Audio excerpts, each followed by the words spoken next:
I'm starting my 7th year as superintendent in Ellington. And I think back 7 years ago, the former superintendent said to me, Scott, I gotta tell you, Ellington, this is superintendent heaven. A place, may I say, a town of dreams for you to come and be a part of a great community. All right. This is fascinating, it is.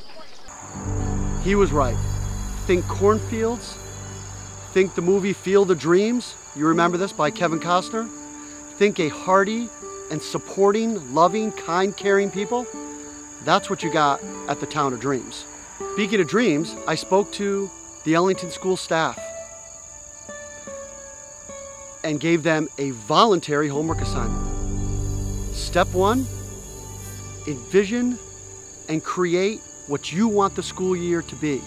Find a quiet place and think as specifically and clearly about it as you can.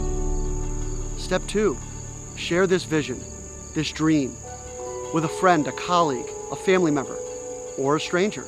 Step 3, revisit this vision of yours for at least 30 seconds every single day in whatever way you wish. And step 4, in June, we'll all get back together as a collective group in some way to see how our dreams came to fruition. Without further ado, welcome to Education in Heaven. I mean Ellington, Season 3, Episode 1.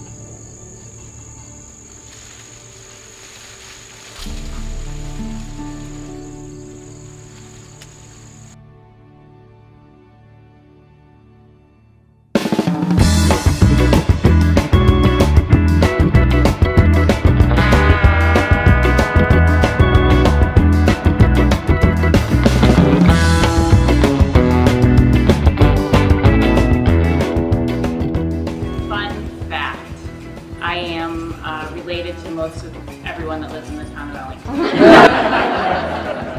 I have my dual citizenship, so I am an Italian citizen. Our last baby is going off to college, so she's my 6th. And now I'm an empty nester, so I'm going to be a little emotional the next couple weeks, and then I'll probably start enjoying my life a little bit. So I think I'm funny to talk to or look at. I don't know that I have lots of fun facts about me. I went to school here as a kid, so I grew up and lived in Ellington my whole life, and I work in Ellington, so I agree with John. It is a great place because a lot of people never leave. When I was in high school and college, I swam the 500, which was considered distance in college. If you watch the Olympics over the summer, distance is 500 is really like a medium speed, but like it's like 20 laps of the pool, and I was really good at it.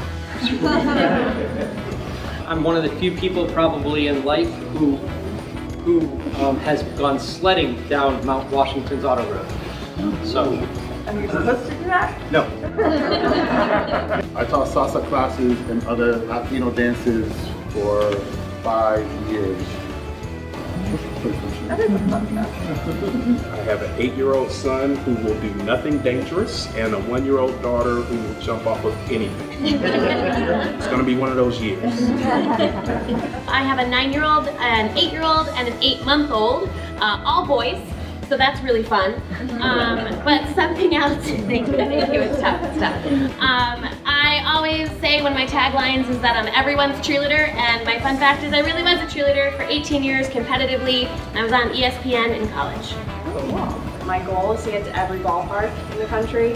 We've only made it to 10 so far. We had a kid, but now we get to bring him with us, so that'll be exciting, so that's our goal. I'm the Director of Technology for Ellington. Fun fact is I'm actually not technically director until Monday. I have two boys, Camden and Crosby. Camden is named after Camden Yards in Baltimore, are my favorite ballpark. And my dream is to be as cool as John. Easily achieved, aim higher. I tried very hard, and if you look around you'll notice, to wait till the last minute to have to dress up. It's just not my thing. I just do not like dressing up but it's part of the job, so I promise you I will when school officially starts. My head was spinning so much after my first year teaching that I decided to get a map. Remember those old Hammond atlases? Map the U.S., draw a line straight across the middle in that big first 2 pages, and get on my bicycle and ride to California. So from New Haven to Half Moon Bay.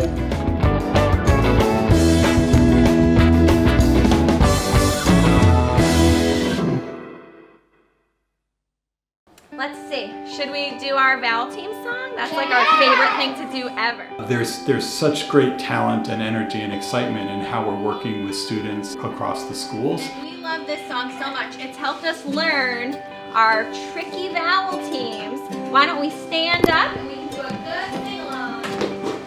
But we're eager to provide kind of a roadmap or outline of how that works and why that's so powerful. When 2 vowels go walking, first one does the talking, in brain you hear. The instructional core is really the relationship in the classroom between the student at the top, the teacher, and the content.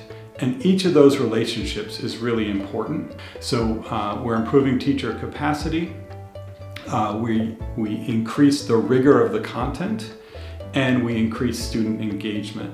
And as we do all those 3 together, if we work on all 3 in parallel and aligned structures, then we'll have improved outcomes for students over time. What the diagram describes is that all of these structures in the district are meant to support the magic that happens in the classroom. So around the outside of that instructional core, again, student, teacher, and content, wrapped around that classroom is a school improvement plan, which is supported and driven by a district improvement plan, by governance work at the board level and central office level, and supported and guided by building leaders and their leadership teams at each school. Those are all complemented by work at the district scale, which includes reading consultants and specialists, includes our math team and math specialists. It also includes STEM and tech integration, some new work and organization among our library media services, and seeing and envisioning libraries as a hub of learning in every school. So in a big or very quick nutshell, that's how we're building coherence and alignment across the district, and how we're supporting the talent and magic that's happening in classrooms every day. What this is the beginning of a vision for how we're going to attain excellence within our school district. And not just attain excellence, but get everybody involved. So you can see, for instance, as a library media specialist, I can see the stakeholders and where I sit, but who else is part of this? And at the center are teacher, student, and content, and then how everything intermixes, pulls together, and at the end, we are going to use that to achieve our vision of excellence. We aren't just looking at the status quo.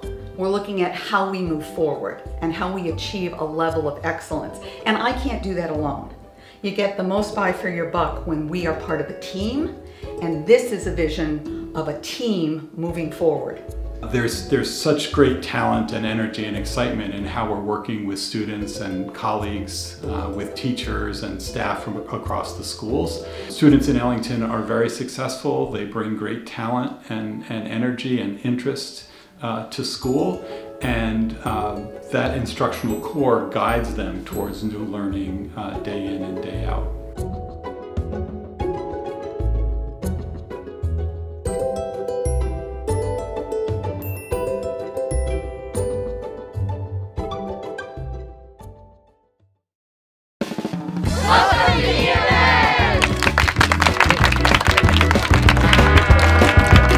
I sent out an invitation to our 8th graders to see if anybody would be interested in coming in to help us out, and within 2 hours I had 35 students volunteer to come help, showing the students around, answering their questions, and then went to get their locker, and there was a little treat in each of their lockers.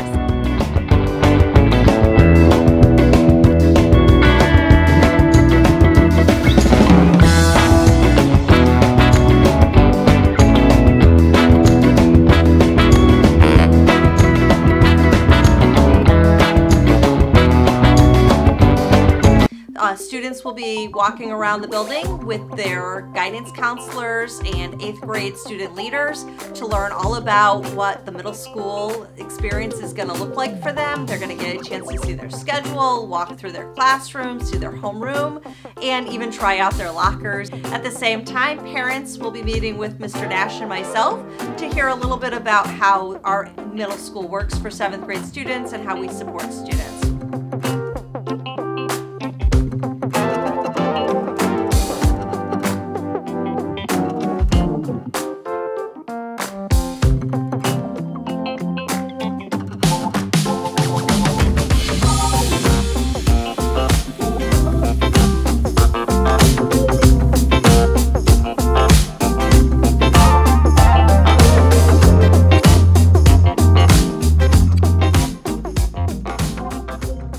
Still here? I gotta get out of this cornfield. The bugs are killing me.